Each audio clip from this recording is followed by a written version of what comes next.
Hello' guys, কি খবৰ? আশা কৰিছোঁ খবৰ নিশ্চয় ভাল আপোনালোক সকলোৰে আৰু মোৰো ভাল।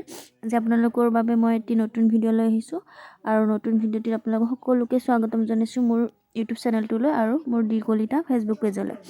আজি মই আপোনালোকৰ লগত মই ঘৰত কেনেকৈ নিজে চানা বনাই খাওঁ তাৰে ভিডিঅ'টি লৈ আহিছোঁ। বনাবলৈ চানাটি মই লগত লৈছোঁ এয়া মিক্সাৰ চানা এপেকেট, বাদাম এক পেকেট, লগত মিমি আৰু মুড়ি লৈছোঁ আৰু কেঁচা বুট ভিজাই থৈছিলোঁ যি, আৰু ইফালে লৈছোঁ আদা এপিচ, অকণমান ধনিয়া, এটা পিঁয়াজ, লগত দুটা জলকীয়া আৰু ইফালে গাজৰ এপিচ, তিয়ঁহ অকণমান লৈছোঁ। আৰু যিহেতু মোৰ জলকীয়া প্ৰিয় সেইবাবে জলকীয়াটো লগত থাকিবই মোৰ। আৰু ইফালে এয়া মগুটো মই ফালা মগু দিছোঁ, আজি গোটা মগু নাছিল বাবে। তাৰপিছত এইখিনি মই সৰু সৰুকৈ পিচ পিচকৈ কাটি ল'লোঁ, আদা, পিঁয়াজ, গাজৰ, ধনিয়া আৰু ইফালে তিয়ঁহখিনি আৰু ইয়াত চানা পেকেটকেইটা খুলি ইয়াতে মিক্স কৰি দিছোঁ।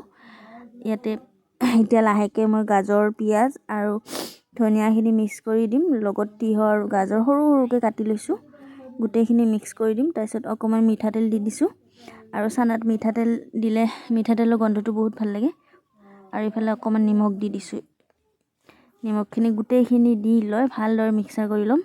আৰু আজিৰ ভিডিঅ'টি চাই ভাল পালে আপোনালোকে লাইক কৰি দিব, লগতে মোৰ ভিডিঅ'টি শ্বেয়াৰ কৰি দিব। আৰু যেনেকৈ আগৰ ভিডিঅ'বোৰত মোৰ ছাপোৰ্ট কৰি গৈছে সেনেকৈ সদায় ছাপোৰ্ট কৰি যাব বুলি মোক আশা ৰাখিছোঁ। আৰু মোৰ ইউটিউব চেনেলটোৰ লগতে ফেচবুক পেজটো সদায় ছাপোৰ্ট কৰি যাব, মোৰ ভিডিঅ'বিলাকত লাইক আৰু শ্বেয়াৰ কৰিব বুলি আশা ৰাখিছোঁ। মই এইফালে কেমেৰাটো অলপ মিলাই লৈছোঁ, মানে দেউতাক ধৰিব দিছোঁ কেমেৰাটো, কাৰণ মই এইখিনি দিছিলোঁ ইয়াতে মিক্স কৰিছিলোঁ বাবে। আৰু আপোনালোকে কমেণ্টত জনাবচোন ঘৰত কোনে কোনে এনেকৈ নিজে চানা বনাই খাই ভাল পায়। মই কিন্তু এনেকৈ বনাই খায়ে ভাল পাওঁ নিজে ঘৰত। আৰু এইফালে কমেণ্টবোৰ জানি আপোনালোকৰ ভাল লাগিব, কোনে কোনে কেনেকৈ বনায়। সকলোৰে বেলেগ ধৰণে বনায় সকলোৱে। এইফালে অকণমান নেমু চেপি দিয়া হৈছে, দেউতাই দি আছে। আৰু এইফালে অকণমান ৰেড চিলি দি দিম মই, জলকীয়া ৰঙা গুড়াটো অকণমান, আৰু অকণমান ইয়াত ধনিয়া গুড়া দিছোঁ। গোটেইখিনি ভালদৰে মিক্সাৰ কৰি আপোনালোকক দেখাইছোঁ কেনেকুৱা হৈছে ৰিজাল্টটো।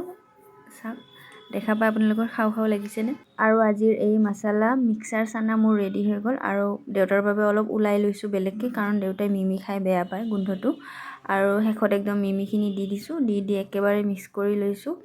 লৈ এতিয়া আমি খাম। আৰু ইয়াতে শেষত জলকীয়া দিম, কাৰণ ভাইটিয়ে জলকীয়া নাখায় যে সেইকাৰণে পিছত দিলোঁ জলকীয়াটো। এয়া মিমি মছলাখিনি অলপ দি দিওঁ। আৰু ঠিক আছে ফ্ৰেণ্ডছ, আজিলৈ আহিছোঁ। আজিৰ ভিডিঅ'টি চাই ভাল পালে আপোনালোকে লাইক আৰু কমেণ্ট কৰি দিব, আৰু আপোনালোকৰ বন্ধুবৰ্গলৈ শ্বেয়াৰ কৰি দিব। আৰু আশা কৰোঁ আজিৰ ভিডিঅ'টি চাই আপোনালোকে ভাল পাইছে। আজিলৈ আহিছোঁ, আকৌ লগ পাম নতুন ভিডিঅ'ত। তেতিয়ালৈ সকলোৱে ভালে থাকক, কুশলে থাকক, আৰু সকলোৱে হাঁহি থাকক, কাৰণ হাঁহি থাকিলে স্বাস্থ্যৰ কাৰণে ভাল। ঠিক আছে ফ্ৰেণ্ডছ, থেংক ইউ। সকলো ভিডিঅ'ত মোক সদায় ছাপোৰ্ট কৰি যাব বুলি আশা ৰাখিছোঁ। শেষত সকলোলৈ নমস্কাৰ থাকিল।